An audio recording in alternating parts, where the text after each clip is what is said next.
Alright. God fucking damn it, Joel. Alright, so we're back right into another Dragon Ball Super card game video, and I'm not alone yet again. I swear I'm gonna make a video where I'm alone again, but I am back here. I feel like we do one like every set now. At least one profile or something with you, Joel. Very true. Yeah, I think so. I'm pretty sure. Like as soon as Victory Strike Shenron came out, and then the other deck, and then the other deck. No one hated it. Yeah, oh well. But we're back with CABBA. This one's gonna be a little bit different.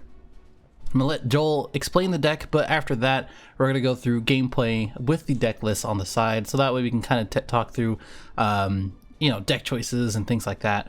Yeah, Joel, hey, hello. What do you want to say here? I mean, this leader is going to be pretty popular, and this deck basically, because that's the thing I like about it the most. Is just really fun to play. So there's two ways that people are playing it right now. There's this version, which I mean, it's nothing spicy. You just get all the veggies, throw it together, and just out the big Kefla, the Meteoric. Yeah. But how to run her. Okay. So one's basically control, one's aggro. I like the aggro version because it's really fun. Yep. Or Keflas, the promo. And the deck is just insane. You can get out like 2 KOs, 2 Cauliflas. They're all 25k because they get boosted by your prime. And then you go into the Keflas, you swing twice, you do like 7-8 attacks in one turn. Which is pretty good. Now, before we go and continue, the leader, for those who don't know, this is the starter deck leader. It's CABBA and then CABBA Vegeta on the backside, and it has a permanent saying you can't have any non-Universe 6 cards. Do not even have that argument with me. Have it with Eggman, because you've made a whole video on the non-keyword type thing, except for Vegeta cards. And then every time you play a Universe 6 in your battle area, the blue or yellow, it gains 5k, and you choose 1 life up to 1. And there's no once per turn, which is pretty busted, right? Like, that's kind of crazy. Wow. Hold on. God damn it. Right there? Yeah. All right, we should be good. All right, and then you untap 2 when you flip it over, and of course the other side, you gain 5k. It's an interesting effect. Like, I don't know if you ever use this effect. If all their energy is in rest mode, you choose up to 2, and they can't be switched to active mode on the other side. And then, of course, when you switch one battle card or an energy, you draw 1 card, right? So, have you used that quite a lot, or no? Either one of those? I haven't used that one, but the thing is, the front side is really good because also you choose up to 1 life. Right, so exactly. You can be at 4 and playing 3-4 of the Kales and Cauliflas, and they're all getting 5k, and they're not taking a life. Or you can take 1 and go down to 3 if you want. Right. Yeah. Exactly. But okay. the auto on the back, I mean, gets or they just don't care. But that's not the point of it. It's like a Borgos on the board. You're not gonna pop someone's energy, but the fact that he's there kind of makes play suboptimally. So that's what that skill kind of does. Which one? The one where you choose 2 of their energy and if they're all in rest mode. Yeah, because on defense you're playing the Kefla that taps part of their energy. So every turn that they're attacking you, they're always 1 energy back.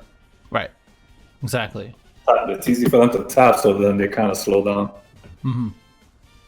Yeah, this deck has a lot of 4-ofs just to keep it consistent, right? I'm sure. And we have like the 1-drops into the 2-drops that kind of search, etc., etc. Why don't you go with those, or go over those? Yeah, so basically what you want to do is you want to play the 2-drop. She plays out 1 of your 1-drop, so with her you get the using the Caulifla, the Bold Sister, which is the 1-drop. And then that searches your top 5. You get 1 to your hand. And they kind of just what veggies used to do with saying Teamwork CABBA. They basically do the same thing. Okay, so hold on 1 sec. Okay. So now we're going back. What is the 2-drop scale? The Sicily Bond scale, right? Yeah, the Sicily Bonds. So I don't top know, 10. yeah, good. No, yeah, top 10, just like the green CABBA, and then blue or yellow CABBA or Khalifa, a 2 or less and play it, right? So you're looking for the other Khalifa? The other one? Or CABBA? Or this one? Yeah, you're looking for the CABBA or for the Khalifa. Okay. You can go into her if you want to tap their energy. Sometimes when you're already awakened, she's good because you draw when you tap Right. their energy. That's true. Okay. And then basically you're just filling up the board. And then I think, these two, the 4 drops, are the ones that you play when you combo. And then they evolve on top of the 1 drops, right? Yeah, they evolve on top of the 1 drops. You can get the CABBA too because he puts, because you want to search for the Vados. That's the most important card. The Vados and Keflas. So. Right. Okay, cool. So the Vados, the CABBA Vados, so this one's a rival for 1 yellow. And then what it says is the permanent, it reduces all the Universe 7 in your hand, the combo power by 1, right? So they're free cost. Yeah, now you want to do it with her is you want to combo with like your Kefla promo. Right? You combo that, then you arrival with the bottles, and then you can play the 1 drop KO that searches your drop, and then you just get the Kefla back. Okay. And this the 1 drop KO over here, the top or the blue one gets 1 from your drop, right? 3 or greater. So you combo one of the multicolor 4 costs. You get your arrival, and then you just grab it back. So it's super plus. It's not bad. Okay, so why the Planet Vegeta and Planet Sadala?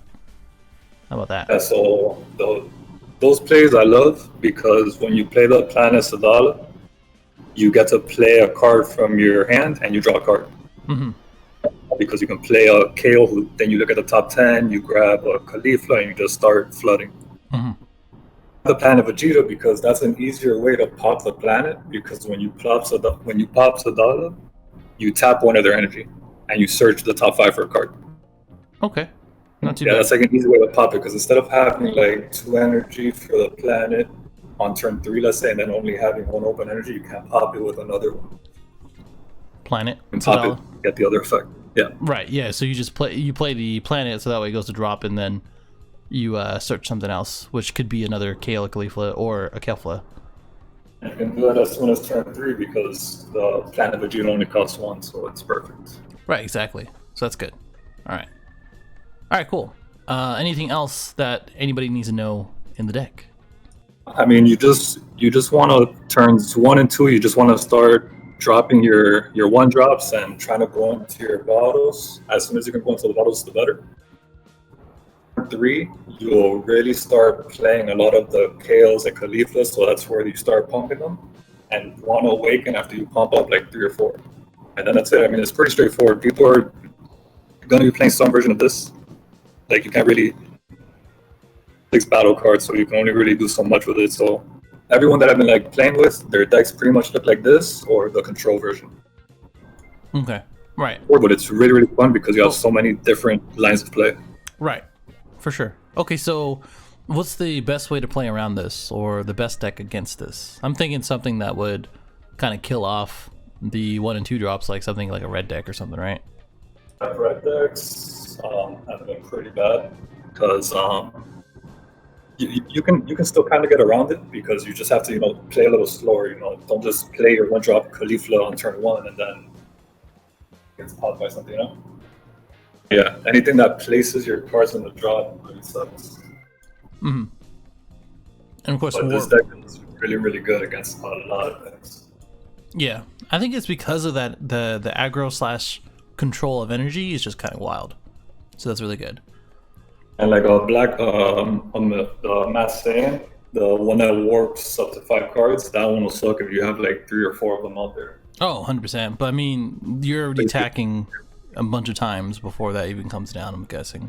Exactly. Yeah, you're trying to kill him like on turn 3, so, and everything happens like in 1 turn, so by that point you really only have like a Vados and like maybe 1 other card on the board. Out of a million things. Right. Okay, cool. All right. If that's it, then I want to keep it simple and straightforward. Oh, right. So the other thing is that this one, the promo one, instead of the big girl SR, so that we have a free dual attacker, and then this one, remind me what the 4-drop arrival one does. So the arrival, it taps. I barely ever use her arrival, honestly, but it taps and it like negates their skills for the duration of turn. I think they have to be in rest mode. Oh, right. That is the one. Mm-hmm. Her mostly is for defense. For when they attack you and you combo with her, you get to tap one of their energy. Yep. Okay, you tap one of their energy and you draw. So that's what you're really going to be doing with her. Okay, that makes sense. The draw effect for CABBA is either turn, or no? Yeah. When he's awakened on either turn, when you tap one of their cards, it's not just an energy. Oh, okay. Just when you tap one of their, Makes sense. All right, cool. you're All right then. attacking. Right. All right, cool. Well, let's get to the gameplay then. All right, so we're in the gameplay now. This is the second turn. Playing the Caulifla first, and then beaning into, I think the 2-drop CABBA here, right? And you had to charge one of the Keflas because you had 3 of them in your hand, right? Yeah, you always want to charge either a yellow or a blue. Mm-hmm. You never want to charge multicolor. You gotta do what you gotta do. Yeah, unfortunately. And from this 2-drop CABBA, you said you were looking for one of the Vados, the Champa Vados, right? Yeah, because I didn't have the Vados in my hand yet, which is fine. I mean, you don't need it until like turn 3. Mm-hmm. But I was searching for it here and just trying to play the Vados and then start evolving. Okay. So on the next turn is when I'll start, playing more of my 1-drops and going into it. Right. This man is playing the veggies and didn't get the Khalifa. Right into the KL. One thing about this to notice is that he is playing the ISR, which means he is definitely probably not going to play any of the the 1-drop whatchamahootit. Oh no, not the 1-drop, the 4-drop red Caulifla. Yeah. And just a good reminder of the OG Broly. They have to pitch one from your hand and place in the drop, since that one can't be KO'd, but can be placed in the drop. Thankfully. Yeah, I mean, it was gonna get popped, but I just needed to search. He looks at the top 5. Yep. Yep. So that one in the top 5, you did get the Vados there. Play the 2-drop KL, in which played out the other Caulifla. All of them getting 5k. The leader getting 5k. Comboing into getting that Vados out. Which now everything is, or at least the Universe 6 cards are all free, right? They're all free, and now you start evolving on your 1-drops, and they all have plus 5k. So, turn that I just went, but I fucked up, as you'll see. Yeah, but you did go ahead and get that evolve. Swing for 25,000 double strike. Turn all his 2 energy. So he popped my kill there. What I should have done is, instead of evolving into the DS first, but I wanted to bring him from 6 to 4 and then 4 to 2, right? So I could kill him with Kefla. Yeah, definitely. But if not, I would have killed him on a turn. And were you trying to go for a Kefla, the Yun Vibratora? Yeah, I was gonna swing with the Kale, go into another Caulifla, and then go into the Kefla, and it'll be 29 dual attack. And by then, they're usually at like 2 life, so. Right. And there you comboed out the Kefla, in which you tap down his energy, right? Tap the energy and then draw a card. And now my leader is 20k for the turn. Right. It's pretty good. Yeah, and see, like, you just flood all over again. It doesn't matter. Right. So this time I was like, you're not popping my KO. Not this time, bud. So we'll go into another evolve, a free combo with that 20. Is 30 crit. Yeah, that 30 crit. Now it's 25 double. He has to use a super combo. He's at 1, tapped out, so he's definitely not going to Shocking Death Ball, just like you were saying. There's that super combo from you. Super combo from him. That weird 29 number into that free Kale. Or Kefla. Yeah, it's just so many attacks. Right. And it's turn 3, which is annoying. And then I think this is the scoop. There's the scoop! Alright. Alright then. That was it. And that was that. The deck is even crazier than that. Right. And that was, I mean, that was obviously a little bit quick, but I didn't want to go through the whole goddamn thing, right? If you go back to the deck, I mean, really, just like you're showcasing there, it's really just about playing out the low cost drops, evolving, attacking, and then the promo over the meteoric is good, so that way you can have that extra attack, right? Or extra 2 attacks, I guess. The meteor is if you want to play more control, it's really good because you tap other energy and you kind of lock them out. Mm-hmm. But the turn before that, instead of just putting my KO, my Caulifla into 30k, I'd rather just keep on attacking with a 29k. Right. For sure. Okay. Well, I dig it. And if you have an extra energy open, you can always bean it too. So if it gets to that point. Well, I think that was good. I don't think there's anything else that you have to kind of go through. This is a pretty straightforward deck, right? I mean, this is, like I said, if you see this CABBA, and this is what you're basically going to be facing, and then in the Yorick or the promo. Right. But other decks are pretty much this. Like, you can't really change it much. Mm-hmm. All these 6 cards. Yeah, pretty much you're going to be messing with consistency a little bit too, or at least the direction of the deck and what you want to do. But yeah, you can change it, but this is going to be the same kind of flow. Yeah. Right. I do like the meteor because you can like I think that effect is busted, especially since she has a barrier. I don't know if I said it earlier, but I see how that card is super nasty, but I just have more fun with this one, and it's good enough, Yeah. In my opinion, I feel you. Okay. Well, Joel, I'm sure, is happy to answer any comments. Definitely let us know what you think in the comments below. Do you like this format? Do you want me to switch back to the old format? Do you want me to try something a little bit different? That sort of thing, etc., etc. Like, dislike. Let me know what you think, or what you want to see else, or what else, or everything else, anything else in set 7. I'm still working on that Gohan deck. I actually have a pretty good number of decks that I want to make. It's just time. That's all it is. Subscribe if you're new. Joel, do you have any closing thoughts? That's it. This deck's super fun. It's super good, but Brody How to Mastery is still the best. Wow. All right. And that is my cue to go. I will see you guys in the next one. Later.